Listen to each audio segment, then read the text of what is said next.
everyone. Welcome to another chat with Circular Tayside. Today we're going to be talking with Fiona from REMAKE. REMAKE is based in Crieff, and Fiona can talk us through what they're doing. Fiona? Thanks, Vaso, and thanks for having me. My name is Fiona Gilbert. I am Development Manager at REMAKE. We are a community reuse charity based in Crieff. We are a social and environmental charity, and our purpose is the reuse of materials for the benefit of the community. We've been on the go since 2011. We have a scrap store, and we say is the best secondhand shop in the whole of the UK. It's a fantastic space. So what do we have in the scrap store? We have textiles, we have crafting material, we have furniture, we have homewares, we have vintage items, kind of quirky salvage stuff, seasonal, ex-display, tools, DIY. I could go on, but these are the amazing things that we actually can save from landfill and try and share with our community. We also have an online shop, which has been a new development since COVID. We're developing a tool library. We have a volunteer programme, a young adult employability programme, and also some repair cafes as well. Oh, wow, that is a huge range of activities. When did you get started? Did you know that you were going for something like that when you got started, or did it just evolve naturally? It evolved naturally. We started a long time ago with a quirky idea of doing some holiday events with kids during the holidays. And it was all based on recycling and reuse and working out what could be saved from landfill.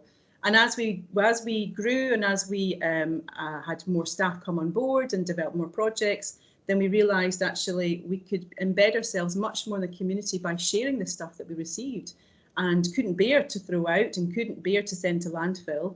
And so the scrap store developed from there. And every year we've had incredible volunteers come to us and support us, and they come with ideas. And we've learned to be adaptable, because resilience is a really, really important thing these days in order to grow, in order to survive. Yeah, absolutely. Especially the last few months have been quite challenging. And that brings me to what I wanted to ask you.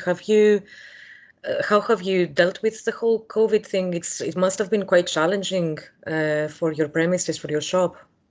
Absolutely. So we have the store down at the visitor centre, and it's an industrial unit, and it's large. We're very lucky in that respect. But as we realised that we had to shut down the store, how could we share those donations that we were still receiving? And that didn't change during lockdown. Even though we have a reuse container at the recycling centre, that was closed, but people continued to want to donate and drop off donations with the alternative that things might end up being fly tipped. So we received those great quality items that can stay in the circular economy longer, and realised that we could now develop that as an online shop. And so we had to move quite quickly.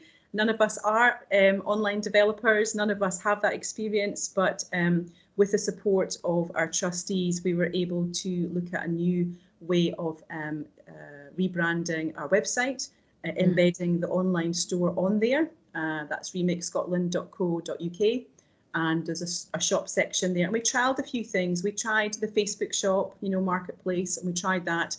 Very admin heavy for us. And then we realised actually going to eBay would resolve a lot of those issues in terms of reconciliation and in terms of being able to promote that and put a plug-in on the website.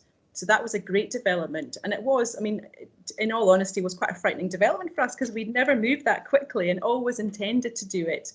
But this actually gave us the time and space and reflection to do that well. And in a way, it was a small blessing, and we take that as a positive aspect of COVID. That's something that we've seen quite often with a lot of businesses, that COVID caused a lot of disruption, but on the other hand, it offered them some time, take a step back and change some things that they always meant to do, but never had the time. So that is a bit of a silver lining in the whole situation. I know that you have recently started a project about the tools library. Could you tell us a bit more about that? Absolutely. So we have a project which we started last year, the 1st of April, and that was funded by the National Lottery Community Fund, and also Leader, and a small amount from Perth and Kinross to open up a reuse container. And we'd already started that, and part of that, the remit, that we wanted to deliver was a tool library, and very much fledgling, had the idea, knew some great people like Emma at Transition Stirling, knew it was a brilliant idea, and wanted to bring that to Crieff because we are quite rurally isolated, and there's nowhere that you can borrow items as such. You can't really borrow a tool. And so we thought more about the Library of Things, I think that's in Cambridge, and thought, do you know, actually, this is the sort of thing we need to bring locally. So the tool library expanded this year because we realised that play equipment, musical instruments, crafting material, crafting equipment is something that we wanted to include in that. And we were asked to be an anchor organisation by the National Lottery for the local area, which was an incredible thing, and really has helped us to understand that a community is stronger if we all work together. And so we were able to use some of the funding to develop the tool library, but also include things around rural connectivity and rural isolation. And so one of our fund distribution that we were part of, we distributed £19,000 amongst 8 community organisations and a community pot, and 20,000 to Crieff Connections to develop the Response Hub, which is, they have done such a fantastic job. They've opened up the hub in a short period of time. They have a school uniform bank that they've set up. They've got a community fridge. They're doing signposting to services. And so we're delighted to be able to be in that position where we can work with local partners to respond better to COVID. So that's been a wonderful thing. And part of that Response Hub is we're downstairs in the tool library. So we've partnered again on site. So we're really lucky that we have these great groups to work with, and the open-mindedness that people come with that in order to get the project delivered. Absolutely, that's amazing that you have such inspiring partners. What feedback do you get from the local community? It's been really brilliant. I mean, what we were doing is we have a regular meet every month. So it's a short fund and a short project. So it has to deliver by the end of September in response to COVID. And it's really about resilience and renewal, and how do we do things differently. So we're supporting a number of different groups who are able to deliver their services differently, but also think about other ways that they can respond to COVID in a community way. We've given money to Kids Week in Crieff, so they've set up a great trail which is outside. They would normally have a massive festival. They can't do that this year. We have worked with Strathearn Arts. They had Parkinson's dance, which they realised actually could be better utilised as Dance for All, Dance for Health, because online, actually, you don't necessarily have to have a certain condition to benefit from it. So we're delighted that they've expanded their services, and we've heard great things about that.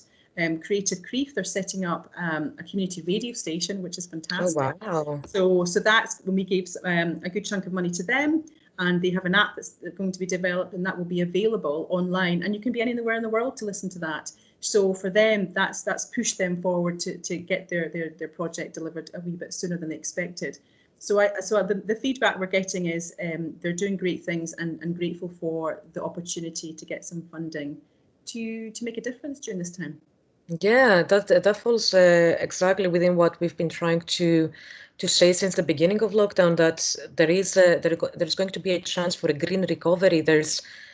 Recovering doesn't have to automatically mean that we have to give up on all our green ethics and criteria. We can actually find really innovative ways to come out of this in a better way than what we were when the lockdown started.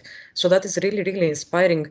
What would you suggest to someone that was in the same position as you guys? What can they do? Well, I think we can't avoid the fact that we are actually all going online. It's going to happen, and if you can find a way of sharing your activities and projects and good news online, then do so. Invest that time by developing an interactive website if that's possible, sharing and being unafraid to share the good news that you have to share with the community, because unless it's out there, there's no way that can be shared on social media, within newsletters, blog writing. All that can be viewed anywhere, and you're not limited to just where you live. So that's been a really big thing for us to understand, that we can sit on an international stage, never mind just a very small community stage, and all that best practice can be shared. And equally, not being afraid to look to see what people are doing in different places. I think, you know, we get so engrossed in what our project is trying to deliver and then don't get a chance to put our head above the parapet. And taking that time to strategically think about the next step or where you want to go, and even that vision, you know, that vision's constantly changing for us. I think it's important to continue to do so, so that we can take those baby steps in a positive direction. That's brilliant. That's brilliant advice. You said that you didn't really have a lot of experience with website development. Did you get support from an organization? Would you advise anyone to go to someone for help with these things? We were very lucky. I mean, we have a fantastic trustee on the board, and that shows actually what trustees are often there for. It's about networks and partnerships, and he had already been down that route. And so we basically went hunting for a good website developer who was interested in the kind of project that we delivered. And so we were very lucky. I won't give any recommendations. No, it's okay. It was a really easy process for us. And I think sometimes if you go hunting in the right places, you'll find the developer or the expert that you need for your project. It's I think just being very open-minded and knowing what your goal or intent is as you start off. So being open-minded, asking for help, thinking about alternatives, and just being open to change, really. Yes, absolutely. I think that those are good mottos for this time. Absolutely, yeah. We've all had to adapt massively, and there are a lot of businesses that actually thrived. And as you said, if you have an open mind, everything is possible. Thank you very, very much for this, Fiona. That was lovely to hear. I recommend everyone to go and visit REMAKE in Crieff. It's a really lovely place. I think I came over in January or February this year. Yes. It was full of fantastic things. We didn't really know what you would find, and it's very well organized, but you have some fantastic surprises. So I really recommend everyone to go there and also check out their online shop. And I look forward to seeing you again face to face. I think you just opened the premises again last week, didn't you? That's right. We opened last Thursday on the 6th of August, and everything's going well. Mary, our shop leader, she's doing a great job down there, as are the staff, and we're super proud of them. They have made it an easy process to go through, so we're delighted. That's great. Well, you heard it, guys. Everyone go over there. All right, Fiona, thank you very much, and hopefully I'll see you soon.